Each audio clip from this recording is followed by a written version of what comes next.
ಇದ್ರ ಬಗ್ಗೆ ಚರ್ಚೆ ಮಾಡಿದ ಸಿದ್ದರಾಮಯ್ಯನವರೇ. ಕೃಷಿ ಸಚಿವರು, ತೋಟಗಾರಿಕೆ ಸಚಿವರು ಎಲ್ಲಿ ಮಾಯವಾಗಿದ್ದಾರ? ಕಾಳದಂತೆ ಮಾಯವಾಗಿದ್ದಾರೆ. ಇವತ್ತು ಕೇಂದ್ರ ಸರ್ಕಾರ ಏನು ನಿಗದಿ ಮಾಡಿದಲ್ಲ, ನಾವು ಹೋರಾಟಗಳನ್ನ ಭಾರತೀಯ ಜನತಾ ಪಾರ್ಟಿ ಎಲ್ಲ ಮಂಡಲಗಳಲ್ಲಿ ಜಿಲ್ಲಾ ಕೇಂದ್ರ ಹೋರಾಟ ಮಾಡಿದ್ವಿ. ಈ ಹಿಂದೆ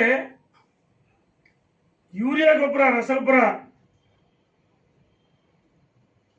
ಅಭಾವ ಆದಾಗ ಅದ್ರ ಬಗ್ಗೆ ಮಾನ್ಯ ಮುಖ್ಯಮಂತ್ರಿ ಚಕಾರ ಇರ್ತಿಲ್ಲ, ಎಷ್ಟು ಸ್ಟಾಕ್ ಇದೆ, ಎಷ್ಟು ಕೊಡೆ, ಎಲ್ಲ ಮಧ್ಯವರ್ತಿಗಳಿಗೆ ಮಾರಾಟ ಮಾಡಿದರು. ನಾವು ಕೇಳ್ತಾ ಇದೀವಿ, ಮಾನ್ಯ ಮುಖ್ಯಮಂತ್ರಿಗಳೇ, ಕೇಂದ್ರ ಸರ್ಕಾರ 2,400 ರೂಪಾಯಿ ಮೆಕ್ಕೆಜೋಳಕ್ಕೆ ಖರೀದಿ ಕೇಂದ್ರಕ್ಕೆ ನಿಗದಿ ಮಾಡಿದ್ದಾರೆ ದರನ. ನೀವು ಹೆಚ್ಚುವರಿಯಾಗಿ 600 ರೂಪಾಯಿ ಕೊಟ್ಟು 3,000 ರೂಪಾಯಿ ಖರೀದಿ ಮಾಡಬೇಕಾಯಿತು. ನೀವೇನು ಹೇಳಿದ್ರಿ? ನಾವು ಹೊನ್ನಾಳಿ ನ್ಯಾಮತಿ ಅವಳಿ ತಾಲೂಕು 5 ಹೋಬಳಿಲಿ ಹಚ್ಚಿದ ಬೆಂಕಿ ಕಿಚ್ಚು ಚರ್ಚೆ ಮಾಡಿರಿ ಅಷ್ಟೇ. ಆದರೆ ಮೊನ್ನೆ ಮಾನ್ಯ ಮುಖ್ಯಮಂತ್ರಿಗಳು ಹೇಳಿಕೆ ಕೊಡ್ತಾರೆ, KMFಗೆ 5 ಲಕ್ಷ ಟನ್. ಅವ್ರ ಬಾಯಲ್ಲಿ ಕೇಳಬೇಕು, ಮುಖ್ಯಮಂತ್ರಿಗಳ ಬಾಯಲ್ಲಿ. ಡಿಸ್ಟಿಲರಿಗೆ ಎಷ್ಟು?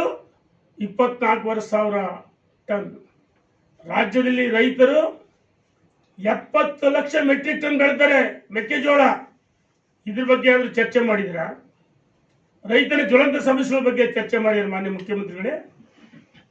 ಎಲ್ಲಿ ನಿಮ್ಮ ಕೃಷಿ ಸಚಿವರು? ಕೃಷಿ ಸಚಿವರು ನಾಪತ್ತೆ. ತೋಟಗಾರಿಕೆ ಬೆಳೆಗಳು, ಅದ್ರ ಬಗ್ಗೆ ಚರ್ಚೆ ಆಗ್ತಲ್ಲ. ಉಪಹಾರದ್ದೇ ದೊಡ್ಡ ಚರ್ಚೆ ಮಾಡ್ತೀರಿ. ನಾಟಿ ಕೋಳಿದ್ದೇ ತಿಂದದ್ದು ಬಹಳ ವೈಭವೀಕರಿಸಿ. ಬಹುಶಃ ಈ ನಾಡಿನ ಮತದಾರಿಗೆ ಇವರು ಬ್ರೇಕ್ ಅಲ್ಲ ಹೇಳ್ತಾರಲ್ಲ, ಬ್ರೇಕ್ ಸಂಬಂಧಗಳೇ ಬ್ರೇಕ್ ಅಳಿಸೋಗಿದೆ. ಇವತ್ತು ಯಾವುದೋ ಕಾರಣಕ್ಕೆ ನೀವು ಅಧಿಕಾರಕ್ಕೆ ಬಂದ್ರಿ. ನಾವೇನು ಹೇಳಿದ್ರೆ, ಇಲ್ಲ ಬಿಜೆಪಿಗೆ ನಮ್ಮ ಅಭಿವೃದ್ಧಿ ನೋಡಿ ಸಹಿಸೋಕ್ಕಾಗ್ತಲ್ಲ, ಅಸೂಯೆ. ಸ್ವಾಮಿ, ನಿಮ್ಮ ಜಗಳ ಬೀದಿ ಬಂದು ನಿಂತಿದೆ. ಹಿಂದೆ ವೀರಪ್ಪ ಮೊಯ್ಲಿ ಅವರು ಮುಖ್ಯಮಂತ್ರಿ ಆಗಿದ್ದ ಸಂದರ್ಭದಲ್ಲಿ ವಿಧಾನಸೌಧ ಬ್ಯಾಂಕ್ವೆಟ್ ಅಲ್ಲಿ ಕಪ್ಪು ಸಾಸ ತೆಗೆದು ಹೊಡೆದಾಡಿದ್ರು. ಈಗ ಕಪ್ಪು ಸಾಸ ಸಂಸ್ಕೃತಿ ಇಲ್ಲ.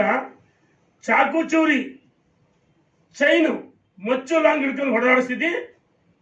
ನಿಮ್ಮ ಕಾಂಗ್ರೆಸ್ಸಿನ ಶಾಸಕರಿಗೆ ಈ ಪರಿಸ್ಥಿತಿ ಬರ್ತಿದೆ ಅಂದ್ರೆ ನಿಮ್ಮಿಂದ. ಮುಖ್ಯಮಂತ್ರಿಗಳ ಮನೆಗೆ ಹೋದ್ರೆ ಯಾರು ಎಲ್ಲಿ ಬೇಸರಕರು, ಇನ್ನು ಕೆಲವರು ಉಪಮುಖ್ಯಮಂತ್ರಿಗಳ ಮನೆಗೆ ಯಾರು ಎಲ್ಲಿ ಹೋದ್ರೆ ಬೇಸರಕರೆ. ರಾಜ್ಯದ ಆಡಳಿತ ಯಂತ್ರ ಸಂಪೂರ್ಣವಾಗಿ ಕುಸಿದು ಹೋಗಿದೆ. ಅಧಿಕಾರಿಗಳು ಮಾತು ಕೇಳ್ತಲ್ಲ. ಇವರು ಮುಖ್ಯಮಂತ್ರಿಯಾಗಿ ಮುಂದುವರಿತಾರೋ ಅಥವಾ ಅವರು ಮುಖ್ಯಮಂತ್ರಿ ಆಗ್ತಾರೋ, ಈ ರೀತಿ ಅಧಿಕಾರಿಗಳು ಗೊಂದಲದರೆ. ನಾವು ಹೇಳ್ತಾ ಇದ್ದೀವಿ, ಯಾವುದೋ ಕಾರಣಕ್ಕೆ ಅಧಿಕಾರದ ನೀವು ನಮ್ಮ ಬಗ್ಗೆ ಏನು ಆರೋಪ ಮಾಡ್ತಿದ್ರಿ? ಈಗಾಗಲೇ ಪತ್ರಿಕಾಗೋಷ್ಠಿ ಪ್ರತಿಪಕ್ಷಗಳ ನಾಯಕರು ಮಾಡಿದ್ದಾರೆ. ಭ್ರಷ್ಟಾಚಾರ, ಸ್ವಜನ ಪಕ್ಷಪಾತ. ಅವಾಗ ಹೇಳ್ತಿದ್ರಿ 40% ಯಾವ ದಿವಂಗತ ಕೆಂಪಣ್ಣನವರು ಇವತ್ತಿಲ್ಲ. ಇದು ಯಾರ ಮೇಲೆ ಡ್ರಾಫ್ಟ್ ಆಗಿತ್ತು ಅದೆಲ್ಲ ನಮಗೆ ಗೊತ್ತು. ಅವತ್ತು ಹೇಳಿದ್ವಿ, ಪ್ರಧಾನಮಂತ್ರಿಗಳು ಪತ್ರ ಬರೆಸಿದ್ರು. ಹೇಳ್ತೀರಿ ಸ್ವಚ್ಛ, ಪಾರದರ್ಶಕ, ಉತ್ತಮವಾದ ಆಡಳಿತ ಅಂತ ಹೇಳ್ತಿಲ್ಲ. ಈಗ ಭಾರತೀಯ ಜನತಾ ಪಾರ್ಟಿಯವರು ನಿಮಗೆ ನಾವು ಏನು ಕಮಿಷನ್ ಸರ್ಕಾರ ಅಂತ ಸರ್ಟಿಫಿಕೇಟ್ ಕೊಟ್ಟಿದೀವ? ಯಾವ ಸಾಂವಿಧಾನಿಕ ಸಂಸ್ಥೆ ಮಾನ್ಯ ಉಪಲೋಕಾಯುಕ್ತರು 63% ಕಮಿಷನ್ ಸರ್ಕಾರ ಅಂತ ಹೇಳಿದ್ದಾರೆ. ನಾವ್ ಹೇಳ್ತಾ ಇದೀವಿ, ಇವತ್ತು ನಿಮಗೆ ರಾಜ್ಯದ ರೈತರ ಬಗ್ಗೆ ಕಾಳಜಿ, ಯಾಕಂದ್ರೆ ಕಾಳಜಿ ಇಲ್ಲ ನೋಡಿ. ಹಿಂದೆ ಆವರ್ತ ನಿಧಿಯಿಂದ ಸನ್ಮಾನ್ಯ ಯಡಿಯೂರಪ್ಪನವರು ಮುಖ್ಯಮಂತ್ರಿಗಳಾಗಿದ್ದಂಥ ಸಂದರ್ಭದಲ್ಲಿ ಮೆಕ್ಕೆಜೋಳ ಖರೀದಿ ಕೇಂದ್ರ ಪ್ರಾರಂಭ ಮಾಡಿ ಖರೀದಿ ಮಾಡಿದ್ವಿ. ನಿಮಗೇನ್ರಿ ದಾಡಿ ಆಗಿದ್ದೆ? ಖರೀದಿ ಮಾಡ್ತಾ ಇಲ್ಲ. ಮೆಕ್ಕೆಜೋಳ ಕೇವಲ 1,600-700 ರೂಪಾಯಿ ಇದೆ. ಭತ್ತ 2,200-300 ಕೇಳ್ತಾರೆ. 3,500 ರೂಪಾಯಿ ಭತ್ತ ಖರೀದಿ ಮಾಡಬೇಕು. ಈರುಳ್ಳಿ ನೆಲದ ಮೇಲೆ ಸುರಿತಿದ್ದಾರೆ.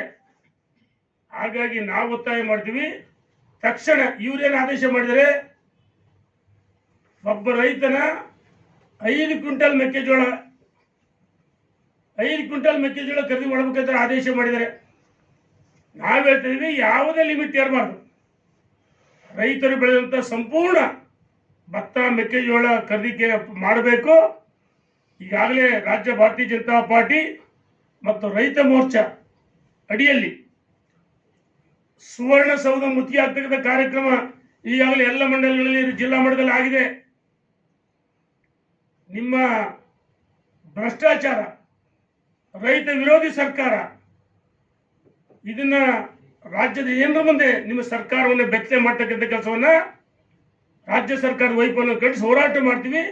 ಈ ಹಿಂದೆ ನಮ್ಮ ಸರ್ಕಾರ ಅಧಿಕಾರದಾಗಿದ್ದಾಗ ನೋಡಿ, PM ಕಿಸಾನ್ ಸಮ್ಮಾನ್ ಯೋಜನೆಗೆ 6,000 ನರೇಂದ್ರ ಮೋದಿ ಅವರು ಹಣವನ್ನು ಕೊಟ್ಟರೆ, ರಾಜ್ಯದಲ್ಲಿ ಯಡಿಯೂರಪ್ಪನವರ ಸರ್ಕಾರ ಹೆಚ್ಚುವರಿ 4,000 ಕೊಟ್ಟರು. ಅದನ್ನ ಯಾಕೆ ನಿಲ್ಲಿಸಿ ಸ್ವಾಮಿ? ವಿದ್ಯಾನಿಧಿ ಬೊಮ್ಮಾಯಿ ಕೊಟ್ಟು ಅದನ್ನ ಯಾಕೆ ನಿಲ್ಲಿಸಿರಿ? ಹೈನುಗಾರಿಕೆ, ರೈತರ ಉಪಕಸಬು ಇದುವರೆಗೂ ಪ್ರೋತ್ಸಾಹನ ಬಿಡುಗಡೆ ಮಾಡಿಲ್ಲ. ಹಾಲಿನ ದರ ಏರಿಕೆ ಜಾಸ್ತಿ ಮಾಡಿರಿ, ಅದು ರೈತರಿಗೆ ಏನಾದ್ರು ಕೊಟ್ರೆ ಎಲ್ಲಿಗೆ ಹೋಯ್ತಿದ್ದು ಹಣ? ನಿಮ್ಮ ಜೇಬಿಗೆ ಬಂತ ಏನಂತ? ನಿಮ್ಮ ಹೈಕಮಾಂಡಿಗೆ ಹೋತಾ? ವಿದ್ಯುತ್ ಒಬ್ಬ ರೈತ ಬೋರ್ವೆಲ್ ತೆಗೆದ್ರೆ 25,000 ರೂಪಾಯಿ ನಮ್ಮ ಕಾಲದಲ್ಲಿ ಇತ್ತು. TCಗಳನ್ನ 405 TC ಏಕಕಾಲಕ್ಕೆ ತಗೊಂಡು ಹೋಗಿದ್ವಿ ನಾವು. ಇವತ್ತೆಷ್ಟಾಗಿದೆ? 4 ರಿಂದ 5 ಲಕ್ಷ ರೂಪಾಯಿ. ಇಂಥ ಸಂಕಷ್ಟ ರೈತರಿದ್ದಾರೆ. ರೈತರ ನೆರವಿಗೆ ಬರುವುದರ ಬದಲಾಗಿ ಹೊಡೆದಾಟ, ಬಡದಾಟ, ಶಾಸಕರ ಖರೀದಿ, ಉಪಮುಖ್ಯಮಂತ್ರಿ ಡೆಲ್ಲಿಗೆ ಹೋಗಲ್ಲ. ಇಷ್ಟೆಲ್ಲ ಏನು ಬ್ರೇಕ್ಫಾಸ್ಟ್ ಆಯ್ತಲ್ಲ, ಮಾನ್ಯ ಮುಖ್ಯಮಂತ್ರಿಗಳು ಅವ್ರ ಜೊತೆಗೆ ಒಂದು ತಂಡ ಮಂಗಳೂರಿಗೆ ಹೋಗುತ್ತೆ, ಉಪಮುಖ್ಯಮಂತ್ರಿಗಳು ದೆಹಲಿ ಹೋಗ್ತಾರೆ. ಏನ್ ಹೇಳ್ತಾರೆ? ವೋಟ್ ಚೋರಿ ಅದಕ್ಕೆ ನಾನು ಹೋಗಿದ್ದೀನಿ ಅಂತ. ನಿಮ್ಮ ನಾಟಕ ನೋಡಿ ಸಾಕಾಗಿದೆ. ನಾವ್ ಹೇಳ್ತಾ ಇದೀವಿ, ನಿಮಗೆ ಜನಾದೇಶ ಇಲ್ಲ, ಜನಾದೇಶ ಕಳ್ಕೊಂಡಿದ್ರಿ. ಜನಾದೇಶ ಬೇಕಾದ್ರೆ ಚುನಾವಣೆ ವಿಸರ್ಜನೆ ಮಾಡ್ರಿ, ಜನತಾ ನ್ಯಾಯಾಲಯಕ್ಕೆ ಹೋಗೋಣ ಅಂತೆಲ್ಲ ಸವಾಲಾಗ್ತೀನಿ ಸರ್ಕಾರಕ್ಕೆ. ನಾನು ಸವಾಲಾಗ್ತೀನಿ. ಇವತ್ತು ಭಾರತೀಯ ಜನತಾ ಪಾರ್ಟಿ, ರೈತ ಮೋರ್ಚಾ ಈಗಾಗಲೇ ಬಹಳ ದೊಡ್ಡ ಹೋರಾಟವನ್ನು ನಂಬಿಕೊಂಡಿದ್ದೀವಿ. ನಿಮ್ಮ ಹೊಲಸು ರಾಜಕಾರಣ, ಭ್ರಷ್ಟಾಚಾರ ಮನೆ ಮನೆಗೆ ತೆಗೆದುಕೊಂಡು ಹೋಗ್ತೀವಿ ಅಂತ ಹೇಳಿ ನಾನು ಸರ್ಕಾರಕ್ಕೆ ಎಚ್ಚರಿಕೆಯನ್ನು ಕೊಡ್ತಾ ಇದ್ದೀನಿ. ರೈತರ ಬೆಳೆದಂತ ಬೆಳೆಗಳಿಗೆ ಭತ್ತ, ಮೆಕ್ಕೆಜೋಳ ಖರೀದಿ ಕೇಂದ್ರ ಪ್ರಾರಂಭ ಮಾಡಬೇಕಂತೇಳಿ ಎಲ್ಲ ಮಂಡಲಗಳಲ್ಲಿ ಹೋರಾಟ ಇದೆ. 224 ವಿಧಾನಸಭಾ ಕ್ಷೇತ್ರಗಳಲ್ಲಿ ಎಲ್ಲ ಜಿಲ್ಲಾ ಕೇಂದ್ರಗಳು ಬೃಹತ್ ಪ್ರತಿಭಟನೆ ಆಗಿದೆ. 9ನೇ ತಾರೀಕು 8ನೇ ತಾರೀಕು ಅಧಿವೇಶನ ಪ್ರಾರಂಭ ಆಗುತ್ತೆ. 9ನೇ ತಾರೀಕು ಅಧಿವೇಶನ ಒಳಗಡೆ ಮತ್ತು ಹೊರಗಡೆ ರೈತರ ಪರವಾಗಿ ಭಾರತೀಯ ಜನತಾ ಪಾರ್ಟಿ ಯಾವತ್ತೂ ಆಡಳಿತವನ್ನು ಮಾಡಿದೆ.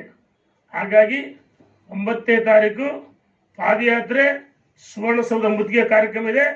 ಈ ಸರ್ಕಾರ ಅಷ್ಟರೊಳಗಾಗಿ ತಕ್ಷಣ ಯಾವುದು 5 ಕ್ವಿಂಟಾಲ್ ಏನು ಲಿಮಿಟ್ ಆಗಿಲ್ಲ, 70 ಲಕ್ಷ ಮೆಟ್ರಿಕ್ ಟನ್ ಮೆಕ್ಕೆಜೋಳ ಬೆಳಿತಾರೆ, ಸಂಪೂರ್ಣ ಖರೀದಿ ಮಾಡಬೇಕಂತೇಳಿ ನಾವು ಒತ್ತಾಯ ಮಾಡ್ತೀವಿ. ಈ ಸರ್ಕಾರಕ್ಕೆ ಎಚ್ಚರಿಕೆಯನ್ನು ಕೊಡ್ತಿದ್ದೀವಿ. ಧನ್ಯವಾದಗಳು.